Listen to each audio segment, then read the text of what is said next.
Mga tropa, bago tayo magsimula sa content natin para sa ngayong araw na to, road to 20,000 subscribers na nga pala tayo. At kung kailangan ninyo ng YouTube voucher, i-message nyo lang ako sa ating Facebook page para kung bibili kayo ng mga printing materials, magkaroon kayo ng mga voucher or mga discount. Kung kailangan nyo ng mga printing materials, again, i-click nyo lang yung description natin, nandyan yung mga link or yung mga nagpa-pop up na mga message dyan sa screen ng mga video natin. Or pwede ninyong i-click yung store natin dito sa YouTube. I-click nyo lang dito yung mga kailangan ninyo for printing materials, engraver, bond paper, cutter platter, sticker paper, etc. etc. Hanapin nyo lang dito para makatipid kayo at hindi kayo mauto ng kung sino-sinong Poncio Pilato. Anyway, simulan na nga natin yung content natin para sa ngayong araw na to. Netong mga nakaraang araw mga tropa, i-shoutout natin si Imaru-chan. Sabi niya dito, okay lang ba ubusin muna yung ink na dye ink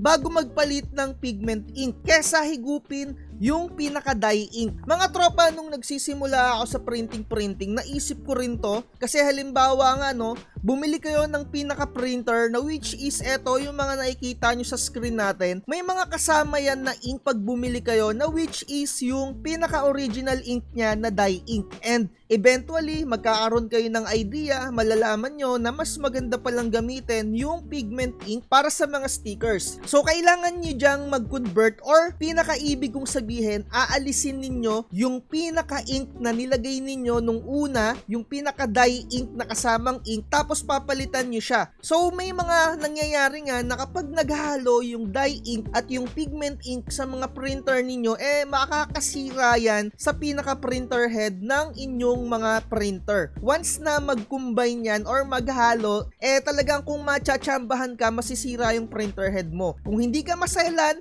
ang gagawin mo na lang, kung konti na lang yung pinaka-ink ng pinaka-ink tank mo, ihahalo mo na kung hindi ka maselan. Pero napakalaking risk factor yung makukuha mo doon, mga tropa. Kasi nga, kapag naghalo ang pigment at dye ink, maaaring masira yung printer mo. So, sa method na ganito, sa pagko-convert, mga tropa, yung uubusin, talagang may risk factor yan And ako, mga tropa, kung hindi ninyo kayang ayusin or kung hindi ninyo kayang gamitan ng syringe, manood kayo ng maigi ng mga ibang video or yung mga vlogs ko dito kung papaano higupan yung pinaka-damper at para maalis ninyo yung pinaka-ink na natitira. Kaya naman, halimbawa, kapag naubos na yung pinaka-ink nung printer ninyo, eto yung pinaka-ink tank nya, di ba ihahalo nyo na, lagi kong ina-advise mag-power clean kayo pagkatapos ninyong mag-ink charge kasi may mga natitira pa rin na mga ink dun sa pinaka printer head niya, mga tropa. Dun sa pinaka mismong printer head niya, eto, di ba? Eto yung pinaka printer natin. Ayan, eto yung damper, yung kulay puti na yan. Sa ilalim niya, nandyan yung pinaka printer head. Meron pang natitirang mga ink doon. So, ina-advise ko mag-ink charge kayo or kung hindi kayo mag-ink charge, pupunuin nyo na yung kayo na yung mismong magmamanual na magpuno nung pinaka-damper, yung ganito, 'di ba? Tapos lagi kong ina-advise na mag-head clean kayo or mag-power clean kayo ng at least 2 beses para yung pinaka-ink dun sa printer head maibuga para hindi maghalo yung pigment at yung dye ink. Yun yung lagi kong ina-advise sa inyo. So ang kasagutan natin para dito, kung okay lang ba na uubusin yung pinaka-ink dun sa damper or yung pinaka-ink tank, kung magpiprint ka lang ng magpiprint, may matitira at matitira ka dyan. Kung hindi mo hihigupan gamit yung syringe, etong pinaka-damper, maaaring mataas yung risk factor na masira yung pinaka-printer mo. Kaya I highly recommend talaga na hihigupan mo talaga gamit yung syringe etong inyong mga damper kung magko-convert kayo into pigment ink. Sobrang dali lang naman yan, mga tropa. Mga tropa, may mga nagko-comment dyan sa atin na bakit daw tayo nagbablog na wala naman daw tayo nung mismong printer na yon. Mga tropa, kung meron ka nito, kung meron kang utak, yung mga build ng mga printer ni Epson, kung meron ka or nakagamit ka na ng 3210 or 5290, halos pare-pares lang yung structure niyan, mga tropa. Kukunti lang yung pinagkaiba, as in wala nga talagang pinagkaiba Pare-pares lang ng hulma. Kaya meron kang idea. Yun lang talaga yun, mga tropa. Agaya na itong 5290, iba man yung itsura niya, pero yung way ng pagbubukas ng printer na to, same lang din dun sa pinakadati kong nagamit na 3210, 250, 250, 1210, 'di ba? Pare-pares lang 'yan. Iisa lang yung hulmahan niyan. May mga features lang na mga idinagdag. Kagaya nito sa 5290, meron na siyang lock dito. Pero dun sa 5190, wala pa yung lock dito. Sa mga second generation lang nagkaroon ng lock, and ayun lang yung usually na naidagdag.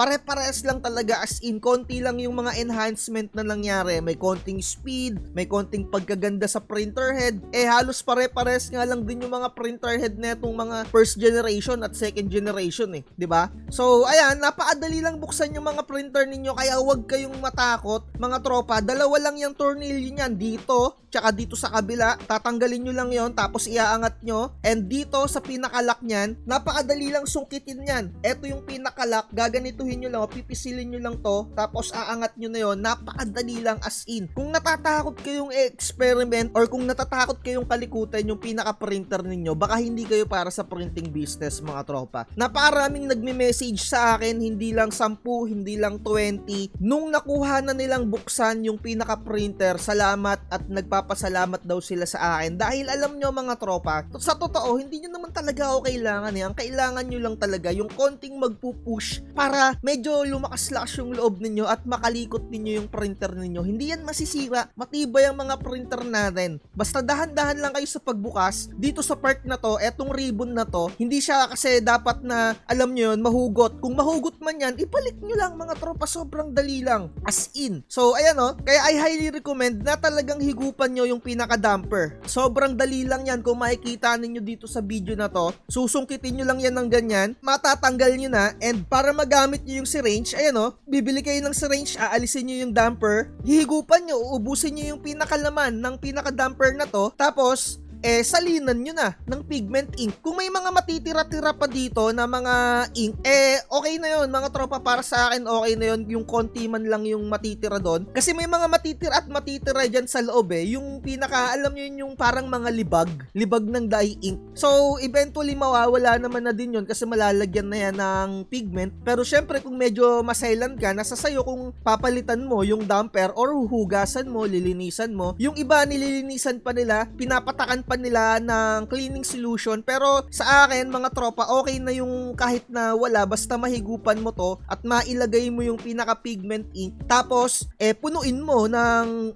pigment ink din yung damper. Huwag ka na mag-ink charge, i-manual mo na higupan at punuin etong damper ng pigment, tapos kapag binalik mo na, tsaka ka mag power clean ng 2 beses para yung ink dun sa pinaka printer head, yung pinaka charge, maubos at mapalitan nga din ng pigment. Tapos mag head clean ka and mag test print ka na.